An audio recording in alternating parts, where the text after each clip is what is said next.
ونسلم على رسوله الكريم. أما بعد فأعوذ بالله السميع العليم من الشيطان الرجيم. بسم الله الرحمن الرحيم. يا أيها الذين آمنوا اتقوا الله وقولوا قولا سديدا يصلح لكم أعمالكم ويغفر لكم ذنوبكم ومن يطع الله والرسول فقد فاز فوزا عظيما. صدق الله مولانا وصدق رسوله النبي الكريم ونحن على ذلك لمن الشاهدين والشاكرين والحمد لله رب العالمين. اللهم صل على سيدنا ومولانا محمد وعلى آل سيدنا ومولانا محمد وبارك وسلم تسليما كثيرا كثيرا. نہایت واجب الاحترام محترم و مکرم و معزز سامعین گرامی، گزشتہ جمعہ میں نے آپ کے سامنے تقویٰ کے حوالے سے گفتگو کی تھی. معزز سامعین گرامی، ایک تو اللہ تعالیٰ کی ذات جو ہے وہ ہمیں حکم دیتے ہیں کہ میرا اور میرے رسول صلی اللہ علیہ وآلہ وسلم کا حکم مانیں. اسی کا ہی معنی ہے تقویٰ، پرہیزگاری. عربی زبان میں اطاعت کہتے ہیں یا تقویٰ کہتے ہیں. جو میں نے آپ کے سامنے آیت کریمہ تلاوت کی ہے اس کے اندر اللہ تعالیٰ کی ذات فرماتے ہیں یا ایھا الذین آمنوا اتقوا اللہ، اے لوگو ایمان والو ڈرو اللہ تعالیٰ کی ذات سے. یعنی تقوی اختیار کرو. وقولوا قولا سدیدا، اور جب بھی بات کرو تو سیدھی سیدھی بات کرو. جب یہ دو چیزیں آ جائیں، تقوی اختیار کر لے انسان، اللہ کا ڈر اور اللہ رب العزت کا خوف جو ہے وہ انسان کے دل کے اندر آ جائے، تو اللہ تعالیٰ کی ذات فرماتے ہیں کہ یصلح لکم اعمالکم.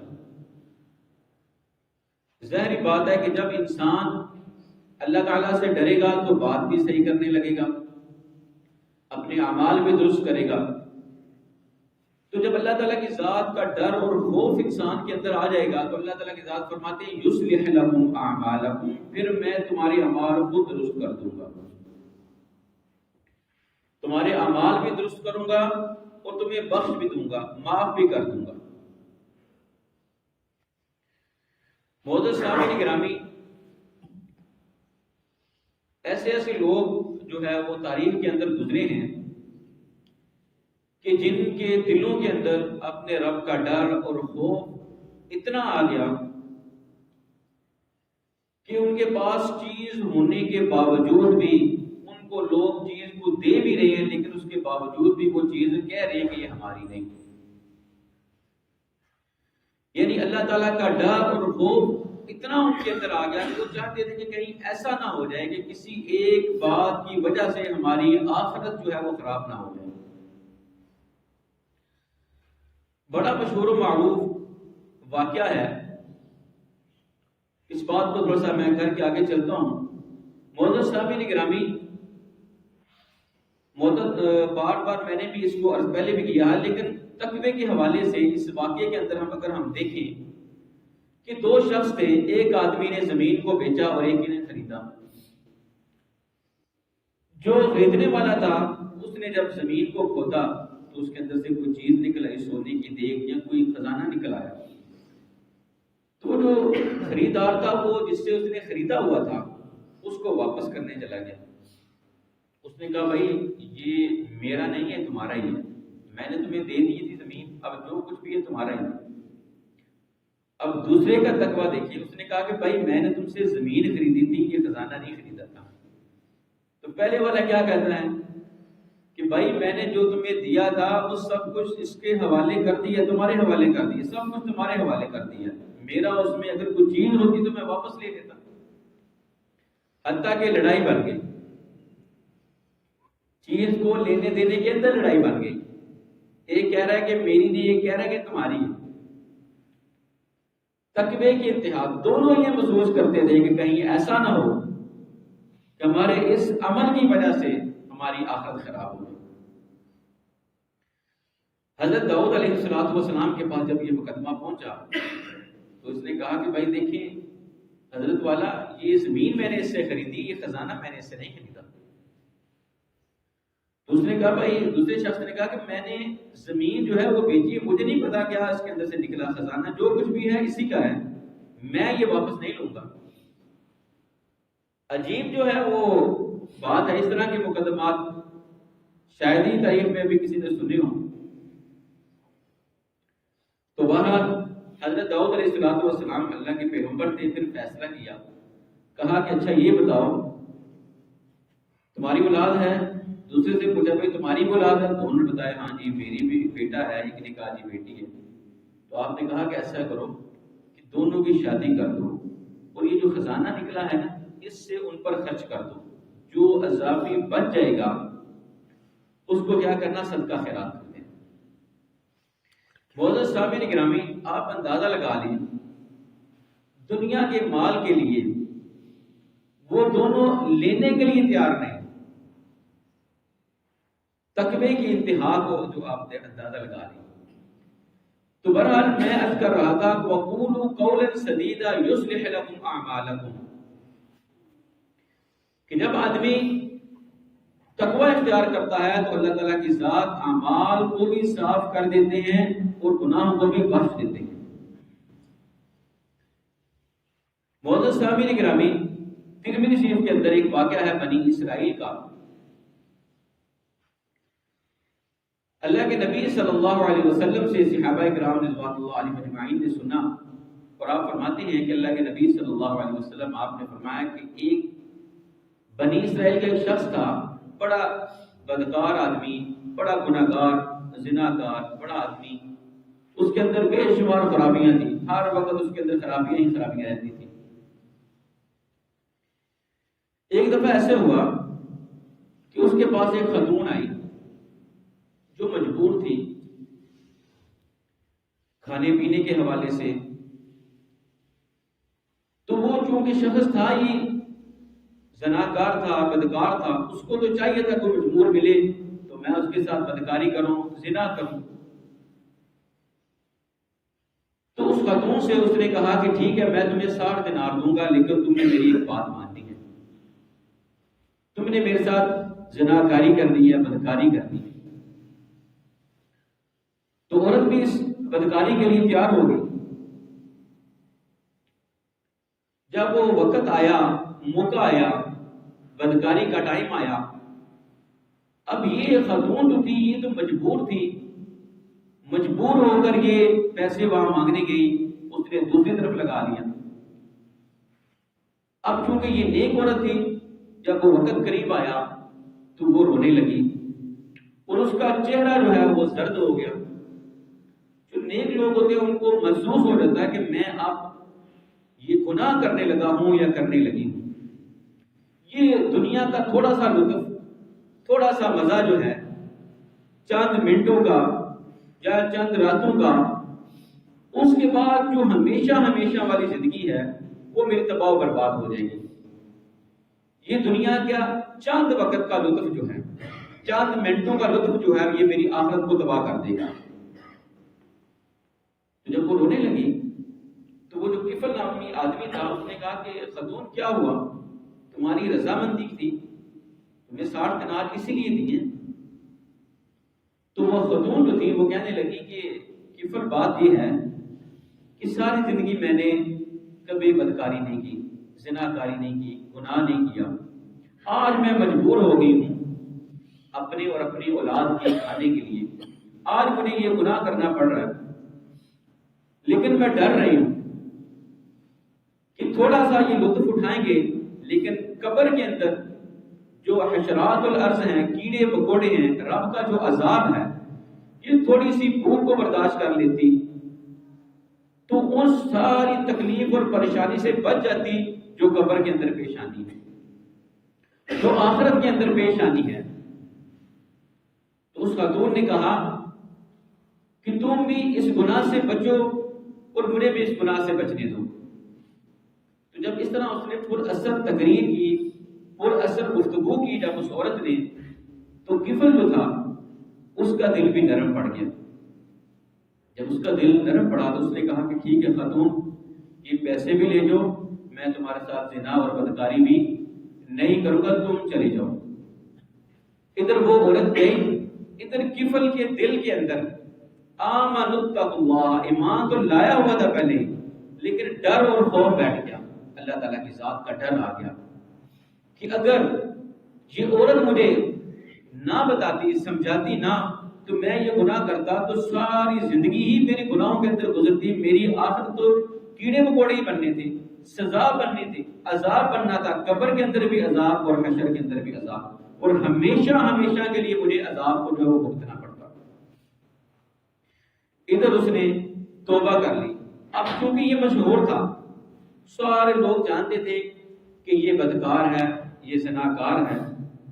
آپ نے بھی کبھی کبھار ایسے لوگ دیکھے ہوں گے جن کو ہم ہمیشہ کہتے ہیں کہ یار یہ بندے اچھے نہیں ہیں، یہ زانی ہے، یہ فلاں، لیکن کبھی کبھار کوئی نہ کوئی موقع ایسا آ جاتا ہے کہ لوگ کہنے لگتے ہیں کہ ہاں یار اس نے فلاں کام بڑا اچھا کیا. وہ اس کی ساری جو خرابیاں وہ ساری پیچھے ہو جاتی ہیں، لوگ کہنا شروع کر دیتے ہیں کہ یار اس نے یہ کام بڑا اچھا کیا. تو بہرحال کفل جو تھا، جب اس نے توبہ کی، اللہ تعالیٰ کے سامنے گڑ گڑایا، اپنے گناہوں کی معافی مانگی، ادھر معافی مانگی، ادھر اس پر موت بھی آ گئی. اسی رات اس کی جو نا وہ موت آ گئی، فوت ہو گیا. اللہ کے نبی صلی اللہ علیہ وسلم آپ فرماتے ہیں کہ اس کے دروازے پر بار لکھ دیا گیا، اللہ تعالیٰ کی ذات کی طرف سے جو ہے وہ لکھ دیا گیا کہ کفل جو ہے اس کو اللہ تعالیٰ کی ذات نے بخش دیا. اب بات یہ تھی کہ اس نے جو توبہ کی تھی، اس کے اندر جو دل کے اندر جو ڈر آیا تھا وہ اتنا زبردست اس ڈرا تھا کہ اللہ تعالیٰ کے سامنے گڑ گڑا کر اپنے سارے گناہوں کی معافی مانگی. اب چونکہ یہ اعلانیہ گناہ گار تھا، اعلانیہ طور پر گناہ کرتا تھا، لوگ جانتے تھے، لوگوں کے زبانوں پر تھا، لوگوں نے آنکھوں سے دیکھا ہوا ہوگا. جب اس نے سچی توبہ کی تو اللہ تعالیٰ کیا فرماتے ہیں؟ یصلح لکم اعمالکم ویغفر لکم ذنوبکم. پھر اللہ تعالیٰ کی ذات نے اس کو اعلانیہ طور پر معاف بھی کر دیا. یعنی جب اب دیکھیں ہزارہ سال گزر گئے ہیں، لیکن آج ہم اس کا تذکرہ کر رہے ہیں. ہماری حدیث کی کتابوں کے اندر اس کا تذکرہ جو ہے وہ موجود ہے کہ وہ اعلانیہ گناہ کرتا تھا. جب رب کے سامنے گڑ گڑایا، معافی مانگی، تو اللہ تعالیٰ کی ذات نے اعلانیہ طور پر اس کو جو ہے وہ معاف کر دیا. وجہ کیا تھی؟ دل کے اندر یہ بات بیٹھ گئی کہ دیکھیں میرا رب ہے جس نے مجھ سے حساب لینا ہے کل قیامت والے دن، تو میں اپنے گناہوں کا حساب دے نہیں پاؤں گا. تو معزز سامعین گرامی، یہی تقویٰ ہے، یہی اللہ تعالیٰ کا ڈر ہے. ایک عورت اللہ کے نبی صلی اللہ علیہ وسلم آپ کے پاس آئی، حضرت بریدہ رضی اللہ تعالیٰ عنہ. آپ فرماتے ہیں آئی اور آ کر عرض کیا، اے پیارے نبی صلی اللہ علیہ وسلم، مجھ سے زنا ہو گیا ہے، بدکاری ہو گئی. کوئی آدمی اپنا راز تو نہیں بتاتا، ہر آدمی چاہتا ہے کہ میرا راز جو ہے وہ چھپے، اور پردہ ڈالنا بھی چاہیے اپنے گناہوں پر. جب رب نہ پردہ کھولنا چاہیے تو ہمیں بھی نہیں کھولنا چاہیے.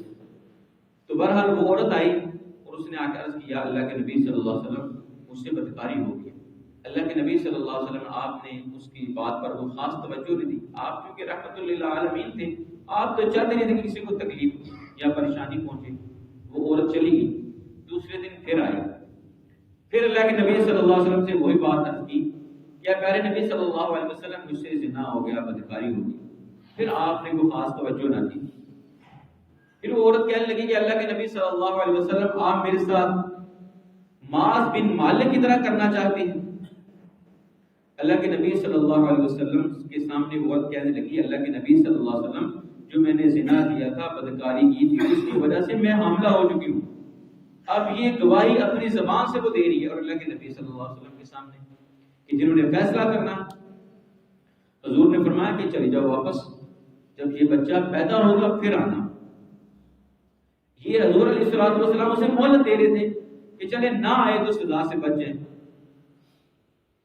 خیر بچہ پیدا ہوا تو کپڑے کے اندر اس کو لپیٹا ہوا تو پھر اللہ کے نبی صلی اللہ علیہ وسلم کے پاس آ گئی اور آ کر عرض کرنے لگی اللہ کے محبوب صلی اللہ علیہ وسلم اب تو بچہ جو ہے وہ پیدا ہو گیا، اب مجھے سزا دے دے. اللہ کے نبی صلی اللہ علیہ وسلم نے فرمایا کہ اب پھر جاؤ، یہ بچہ دودھ پینے والا ہے، اس کو جاؤ جا کے دودھ پلاؤ. کہا اللہ کے نبی صلی اللہ علیہ وسلم ٹھیک ہے. پھر 2-2.5 سال کے بعد پھر آ گئی. پھر جب آئی تو آ کر کہنے لگی اللہ کے نبی صلی اللہ علیہ وسلم یہ میرا بیٹا جو ہے اب یہ کھانا کھا سکتا ہے. صحابی کہتے ہیں کہ اس بچے کے ہاتھ کے اندر روٹی بھی تھی، یعنی وہ ثابت کرنا چاہ رہی تھی کہ دیکھیں اب اس بچے کو دودھ کی ضرورت نہیں، اب یہ روٹی بھی کھانا کھا سکتا ہے. تو اللہ کے نبی صلی اللہ علیہ وسلم جو بار بار اسے جو منع کر رہے تھے اس کی وجہ یہی تھی کہ یہ دوبارہ نہ آئے، بچ جائے سزا سے. تو بہرحال اللہ کے نبی صلی اللہ علیہ وسلم کے سامنے جب وہ بار بار اصرار کرنے لگی اللہ کے نبی صلی اللہ علیہ وسلم مجھے گناہوں سے پاک فرما دیجیے. اب وہ صحابیہ تھی، ان کو پتا تھا کہ جو دنیا کا عذاب ہے یہ چھوٹا عذاب ہے، دنیا کے اندر جو سزا ملے گی یہ تو تھوڑی ہے، آخرت کی سزا جو ہے وہ برداشت نہیں ہوگی. تو اللہ کے نبی صلی اللہ علیہ وسلم آپ نے صحابہ سے کہا کہ ٹھیک ہے اسے لے جاؤ، اسے رجم کرو. لیکن اس سے پہلے آپ دیکھیں کتنی مہلت تھی اللہ کے نبی صلی اللہ علیہ وسلم نے. لیکن اس خاتون کے اندر اتنا تقویٰ اور اتنا ڈر تھا اپنے رب کا، اتنی پرہیزگاری تھی کہ بار بار چاہ رہی تھی کہ مجھے سزا ملے، میں دنیا کی سزا بھگت لوں، آخرت کی سزا بھگتنا ہمارے پاس کا کام نہیں. تو خیر جب اللہ کے نبی صلی اللہ علیہ وسلم نے فرمایا کہ اسے رجم کر دیں. جو شادی شدہ مرد یا عورت زنا کریں تو اس کو پتھروں کے ساتھ جو ہے وہ ہلاک کیا جاتا ہے، رجم کہتے ہیں اس کو. تو اللہ کے نبی صلی اللہ علیہ وسلم نے جب کہا اس کو رجم کرنے کا تو حضرت خالد بن ولید رضی اللہ تعالی عنہ آپ نے جب ایک پتھر مارا اس خاتون کو تو اس کے سر پر لگا تو اس کا خون جو ہے وہ نکلنے لگا. تو جب اس کا خون نکلنے لگا تو اللہ کے نبی صلی اللہ علیہ وسلم کے سامنے ہی حضرت خالد بن ولید رضی اللہ تعالیٰ اس عورت کو برا بھلا کہنے لگے کہ یہ کیسی خاتون تھی، اس نے زنا کیا، بدکاری کی. تو اللہ کے نبی صلی اللہ علیہ وسلم آپ سن رہے تھے تو آپ نے فرمایا کہ خالد کیا کہہ رہے ہو، یہ کیا بات کر رہی. کہا اللہ کے نبی صلی اللہ علیہ وسلم یہ خاتون جو تھی زناکار تھی، بدکار تھی، اس لیے اللہ کے نبی صلی اللہ علیہ وسلم آپ نے فرمایا کہ خالد سنو، اس کی جو توبہ ہے نا، اس کی توبہ آپ جانتے ہیں جو لوگوں کا مال چھیننے والے ہوتے ہیں جس کو ہم بتہ کہتے ہیں یا ٹیکس وصول کرتے ہیں زبردستی، تو اللہ کے نبی صلی اللہ علیہ وسلم نے فرمایا کہ یہ جو لوگوں سے مال چھینتے ہیں، وصول کرتے ہیں زبردستی، آپ صلی اللہ علیہ وسلم نے فرمایا کہ اس خاتون نے اتنی زیادہ توبہ کی ہے، اتنی زیادہ اللہ تعالیٰ کی ذات سے یہ خاتون ڈری ہے کہ وہ کتنے ہی شخص ایسے ہوں ان کی توبہ ایک طرف اور اس خاتون کی توبہ ایک طرف. اللہ کے نبی صلی اللہ علیہ وسلم آپ نے فرمایا کہ اس کے جنازے کا جو ہے وہ انتظام کرو، کفن دفن کا انتظام کرو. جب جنازے کا کفن دفن کا قبر کا انتظام کیا تو آپ صلی اللہ علیہ وسلم نے خاتون کا جنازہ پڑھانے خود گئے. جب خود گئے تو رستے کے اندر حضرت عمر بن خطاب رضی اللہ تعالی عنہ آپ نے کیا اللہ کے نبی صلی اللہ علیہ وسلم آپ اس کا جنازہ پڑھائیں گے.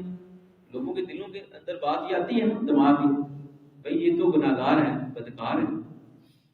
اللہ کے نبی صلی اللہ علیہ وسلم آپ اس خاتون کا جنازہ پڑھائیں گے، یہ تو بڑی گناہگار ہے. تو اللہ کے نبی صلی اللہ علیہ وسلم نے یہ صحیح مسلم کے اندر یہ دوسرا اس کا حصہ آتا ہے حدیث کے اندر. تو اللہ کے نبی صلی اللہ علیہ وسلم نے حضرت عمر رضی اللہ تعالیٰ عنہ فرمایا کہ مدینہ کے اندر حضور نے فرمایا کہ مجھے اس رب کی قسم ہے جس کے قبضہ قدرت کے اندر میری جان ہے، مدینہ کے اندر 70 لوگوں کی توبہ ایک طرف اور اس خاتون کی توبہ ایک طرف. یعنی آپ صلی اللہ علیہ وسلم نے فرمایا کہ 70 توبہ کرنے والے ایک طرف ہو جائیں اور یہ خاتون جو ہے ایک طرف ہو جائے تو اس توبہ کا مقابلہ نہیں کر سکتے. یعنی اتنا ڈر اور اتنا خوف اللہ رب العزت کا، یعنی اتنا تقوی اور پرہیزگاری اس خاتون کے اندر آ گئی ہے. تو اب اللہ تعالیٰ کی ذات نے اس کو بخش دیا، اس کو معاف کر دیا. پھر اللہ کے نبی صلی اللہ علیہ وسلم نے فرمایا کہ مدینہ کے اندر ڈھونڈنے سے بھی تمہیں نہیں ملے گا کہ جتنی بڑی توبہ اس عورت نے کی ہے. اور اس عورت نے اپنا آپ سب کچھ اپنے رب کے سپرد کر دیا، صرف ایک غلطی کی وجہ سے کہ کہیں اللہ تعالیٰ کی ذات کل قیامت والے دن جو ہے اس کی سزا مجھے قیامت والے دن نہ ملے، تو میں دنیا کے اندر اس سزا کو بھگتنا چاہتا ہوں۔ بہت سامعین گرامی، اسی واقعے کے اندر ایک واقعہ تھا حضرت معاذ بن مالک رضی اللہ عنہ کا، ان سے بھی اسی طرح غلطی ہوگی، زنا کی بدکاری کی غلطی ہوگی، تو اللہ کے نبی صلی اللہ علیہ وسلم کے پاس آئے اور آ کر عرض کیا اللہ کے نبی صلی اللہ علیہ وسلم مجھ سے یہ غلطی ہو گئی۔ تو اللہ کے نبی صلی اللہ علیہ وسلم نے سنی انسنی بات کر دی، غور سے نہیں سنا۔ وہ شخص دوبارہ دوسری طرف سے آگے مڑ کر دوسری طرف آگے، اللہ کے نبی صلی اللہ علیہ وسلم مجھ سے یہ غلطی ہو گئی ہے۔ پیارے نبی صلی اللہ علیہ وسلم نے پھر انسنی کر دی، وہ بار بار اپنی بات کو دہرا رہے ہیں، اللہ کے نبی صلی اللہ علیہ وسلم مجھ سے غلطی ہو گئی، زنا ہو گیا، مجھ سے بدکاری ہو گئی۔ اب 4 5 10 دفعہ صحابی جو ہے وہ بار ایک بات کو دہرا رہے ہیں۔ تو اللہ کے نبی صلی اللہ علیہ وسلم نے کہا کہیں پاگل تو نہیں تو ہو گیا، مجنون تو نہیں ہو گیا؟ کہا اللہ کے نبی صلی اللہ علیہ وسلم نہیں، میں بالکل ٹھیک ہوں۔ تو اللہ کے نبی صلی اللہ علیہ وسلم نے فرمایا کہ اچھا یہ بتاؤ تم شادی شدہ ہو؟ کہا اللہ کے نبی صلی اللہ علیہ وسلم شادی شدہ ہوں۔ کہا پھر اللہ کے نبی صلی اللہ علیہ وسلم چاہتے تھے کسی وجہ سے یہ بندہ خاموش ہو جائے، چپ کر جائے، تو آپ صلی اللہ علیہ وسلم نے فرمایا کیا تم نے اپنی بیوی سے صحبت کی ہے؟ کہا اللہ کے نبی صلی اللہ علیہ وسلم کی ہے صحبت۔ تو اللہ کے نبی صلی اللہ علیہ وسلم نے فرمایا کہ تم نے بس کنار ہی کیا ہوگا نا، جو میاں بیوی کا ازواجی تعلق ہے وہ تو تم نے قائم نہیں کیا نا۔ کہا نہیں اللہ کے نبی صلی اللہ علیہ وسلم میں نے وہ تعلق قائم کیا۔ اتنی پوچھ گچھ کے بعد ہر ممکن کوشش کی کہ یہ آدمی یہ کہے کہ میں نے یہ کام نہیں کیا، ایک بات وہ کہہ دیتا کہ میں نے یہ عمل نہیں کیا تو اللہ کے نبی صلی اللہ علیہ وسلم اس کو سزا نہ دیتے۔ لیکن بات یہ ہے کہ ان صحابہ کرام رضوان اللہ علیہم اجمعین کے دلوں کے اندر جو تقویٰ، جو رب کا ڈر اور جو خوف تھا وہ اتنا زیادہ تھا کہ وہ چاہتے تھے کہ دنیا کے اندر ہی ہم سے کچھ دنیا کے اندر جو ہم سے سزا اللہ تعالیٰ کی ذات نے ہمیں دینی ہے وہ دے لیں، آخرت کے اندر ہم سے برداشت نہیں ہوگی۔ تو اس کے بعد جا کر ان کو جو ہے وہ رجم کیا گیا۔ تو معزز سامعین گرامی، اس لیے اگر آج ہم یہ رمضان مبارک کا مقدس مہینہ آ رہا ہے نا، تو ان دنوں کے اندر ہم نے کیا کرنا ہے؟ اپنی غلطیوں کا اعتراف کرنا ہے اپنے رب کے سامنے، تقوی اختیار کرنا ہے۔ جب ہم اپنے رب کے سامنے اپنے گناہوں کی معافی مانگیں گے، اس کے سامنے شرمندہ ہوں گے کہ یا اللہ واقعی ہم نے اقرار کر لیا ہے کہ ہم نے یہ گناہ کیے ہیں، ہم نے یہ غلطیاں کی ہیں، تو اللہ تعالیٰ کی ذات کو بخشنے والے ہیں۔ اللہ تعالیٰ کی ذات کو فرما رہے ہیں آمنوا اتقوا اللہ وقولوا قولا سدیدا ومن یتق اللہ یجعل له مخرجا۔ جو رب سے ڈر گیا، جو اللہ تعالیٰ کی ذات سے ڈر گیا، تو اللہ تعالیٰ کی ذات کو مشکلات سے نکلنے کے لیے اس کے لیے آسانیاں فرما دیتے ہیں۔ تو معزز سامعین گرامی، ایک بات عرض کر کے بات کو ختم کرتا ہوں۔ حضرت عمر رضی اللہ تعالیٰ عنہ کی جب آپ امیر المومنین تھے، آپ کی عادت تھی کہ آپ جو ہیں وہ بازاروں کے اندر نکلتے تھے، خاص طور پر رات کو دیکھتے تھے کہ بھائی کوئی غریب آدمی کو بھوکا نہ سویا ہو، کوئی پریشان نہ ہو، کسی کے کوئی مشکل نہ ہو، تو وہ نکلتے تھے بیس بدل کر۔ تو ایک دن وہ اس طرح نکلے، وقت تھا صبح کا، سحری کا وقت تھا، جس وقت یہ بھینسوں وغیرہ کا دودھ وغیرہ دھوتے۔ تو ایک خاتون جو تھی وہ اپنی بیٹی سے کہہ رہی تھی کہ بیٹا جلدی سے دودھ کے اندر پانی ملا دیں۔ تو بیٹی کہتی ہے کہ آپ کو پتا ہے کہ امیر المومنین حضرت عمر رضی اللہ عنہ نے منع فرمایا کہ دودھ کے اندر پانی نہیں ڈالنا۔ ماں نے کہا کہ امیر المومنین کون سا جہاں پہ دیکھ رہے ہیں، ڈال دو۔ تو بیٹی نے کہا کہ اماں جان امیر المومنین تو نہیں دیکھ رہے، لیکن رب تو دیکھ رہا ہے، اللہ تعالیٰ کی ذات تو دیکھ رہی ہے۔ تو حضرت عمر رضی اللہ تعالیٰ نے اس مکالمے کو سن لیا، اس بات کو سنا۔ بات کے اندر، تاریخ کے واقعات کے اندر آتا ہے کہ اس لڑکی کو حضرت عمر رضی اللہ تعالیٰ نے اپنی بہو بھی بنا دیا۔ تو معزز سامعین گرامی، آپ اندازہ لگا لیں کہ ایک بیٹی جو ہے وہ اپنی ماں کو کہہ رہی ہے، یہ جو ماں کو وہ کہہ رہی ہے کہ اللہ تعالیٰ کی ذات دیکھ رہی ہے، اس کو کہتے ہیں تقویٰ، اسی کو کہتے ہیں پرہیزگاری، اسی کو کہتے ہیں کہ اللہ اور اس کے رسول صلی اللہ علیہ وسلم کا حکم ماننا، اسی کو کہتے ہیں خوف، ڈر، آخرت کا ڈر اور خوف، اسی کو کہتے ہیں قبر کا ڈر۔ معزز سامعین گرامی، آج جو دن ہیں یہ بالکل رمضان المبارک کے اور مقدس مہینے کے بالکل قریب ہیں، تو ہم نے بھی یہی ڈر اور خوف اپنے دلوں کے اندر بٹھانا ہے تاکہ ہم اپنے گناہوں کا اقرار کریں تو اللہ تعالیٰ کی ذات جو ہے وہ یغفر لکم ذنوبکم، تاکہ اللہ تعالیٰ کی ذات ہمارے گناہوں کو بخش دے اور ہماری مشکلات جو ہیں ان کے اندر اللہ تعالیٰ کی ذات آسانیاں پیدا فرما دے۔ اللہ تعالیٰ سے دعا ہے کہ اللہ تعالیٰ ہمیں سمجھنے کی اور عمل کرنے کی